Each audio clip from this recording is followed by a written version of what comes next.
Shalom, selamat pagi dan salam sejahtera bagi saudara yang dikasihi Tuhan. Dimanapun saudara berada, doa saya, saudara tetap baik dan terus penuh pengharapan di dalam Tuhan kita. Sebelum kita melanjutkan aktivitas, marilah kita meluangkan waktu untuk mendengarkan dan merenungkan firman Tuhan. Kiranya Roh Kudus menerangi hati dan pikiran kita, sehingga firman Tuhan bekerja dengan leluasa, mengajari kita, memberi hikmat kepada kita untuk dapat melakukan kehendak Tuhan dan juga melakukan pekerjaan kita di dalam takut akan Tuhan. Marilah kita berdoa. Selamat pagi Bapa, selamat pagi Yesus, selamat pagi Roh Kudus. Selamat pagi Tuhan, untuk kebaikan-Mu kami bersyukur. Untuk kasih-Mu kami bersyukur. Untuk penyertaan-Mu sepanjang kehidupan kami bersyukur. Untuk segala sesuatu yang kami alami, yang kami hadapi di tengah-tengah kehidupan ini, kami bersyukur. Terima kasih Tuhan, jika hari ini Tuhan mengizinkan kami menikmati hari, dan kami percaya hari ini Engkau selalu menyertai dan memberkati kami. Oleh karena itu Tuhan, kami mau di dalam segala kehidupan kami, segala pekerjaan kami mau menyerahkan semua ini ke dalam tangan pengasihan-Mu. Lindungi dan berkatilah kami. Mampukan kami untuk menjalani hari-hari ini dengan baik, karena Tuhan sangat baik kepada kami. Kami mau belajar di dalam firman-Mu.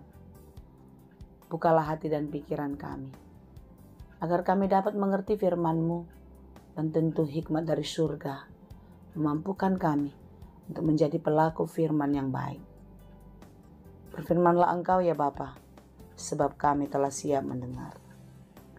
Kasih karunia dan damai sejahtera dari Allah Bapa Tuhan kita, dan dari anaknya Tuhan Yesus Kristus dan Roh Kudus, menyertai saudara sekalian.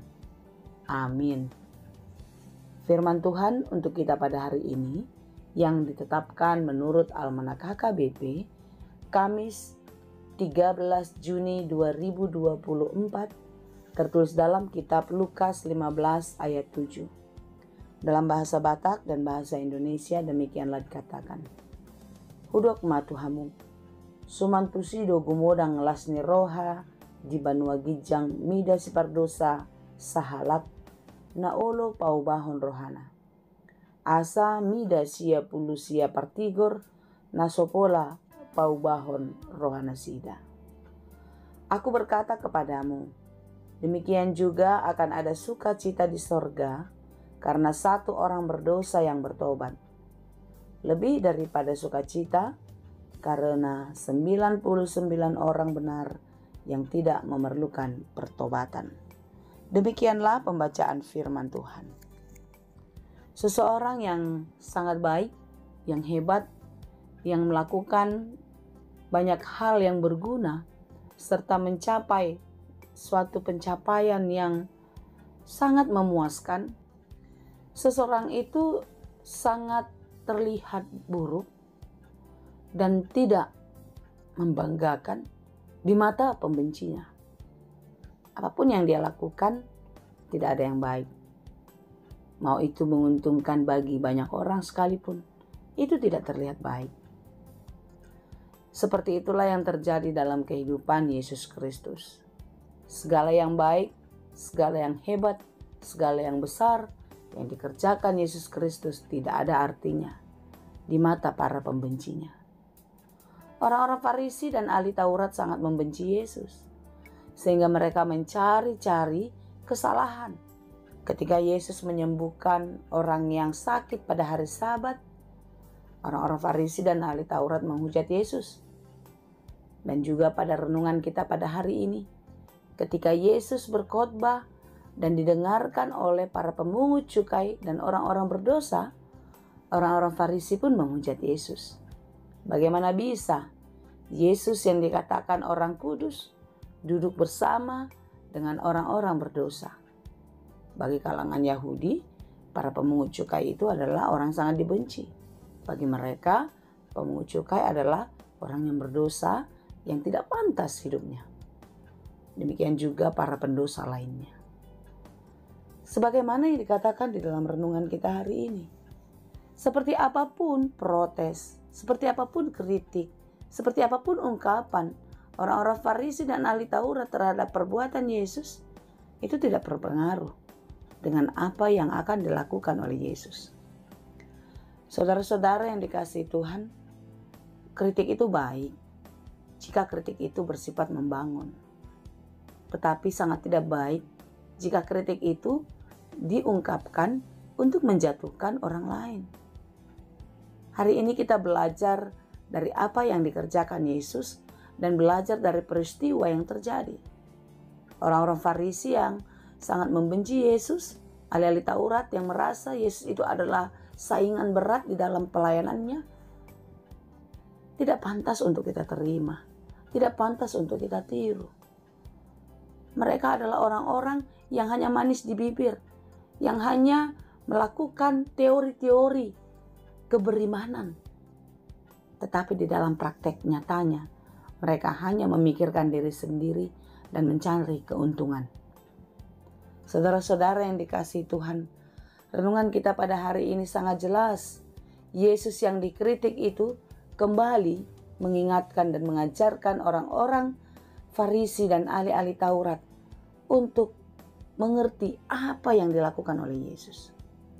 Sebagaimana khotbah kita yang lalu, hanya orang sakit yang memerlukan dokter, orang sakit yang memerlukan tabib.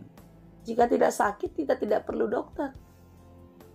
Dalam arti hanya orang berdosalah yang memerlukan penyelamat, juru selamat. Jika manusia tidak berdosa, Yesus tidak perlu datang ke bumi. Yesus tidak perlu menjadi manusia. Tetapi karena semua orang telah berbuat dosa dan semua orang telah kehilangan kemuliaan Allah, maka Yesus Kristus harus menjadi manusia dan menjadi penebus untuk menyelamatkan kita. Dia mati di kayu salib untuk menebus dosa-dosa kita. Itulah pengorbanan besar yang dilakukan Allah kepada kita sebagai tanda wujud cinta kasih-Nya. Saudara-saudara yang dikasihi Tuhan, perumpamaan tentang domba yang hilang ini adalah wujud kasih cinta kasih Tuhan kepada kita orang-orang berdosa. Jika gembala akan terus mencari dan mencari dombanya yang hilang, satu ekor pun itu, sebagaimana dalam renungan ini, dia akan serasa sangat bersuka cita jika domba itu kembali karena dia mendapatkannya. Tentu demikianlah kita orang-orang berdosa, saudara. Tuhan sangat bersuka cita jika kita adalah orang-orang yang telah dikasihi Tuhan secara luar biasa, tersesat, dan kita kembali kepadanya. Tuhan sangat bersuka cita. Bahkan dalam renungan kita pada hari ini, Tuhan mengundang orang-orang untuk mensyukuri, ikut bersama-sama bersuka cita karena domba yang hilang itu telah kembali. Sebagaimana renungan kita, surga akan bersuka cita karena satu orang yang berdosa telah bertobat. Bukan berarti Tuhan tidak sayang, bukan berarti Tuhan tidak mencintai domba-domba yang lain.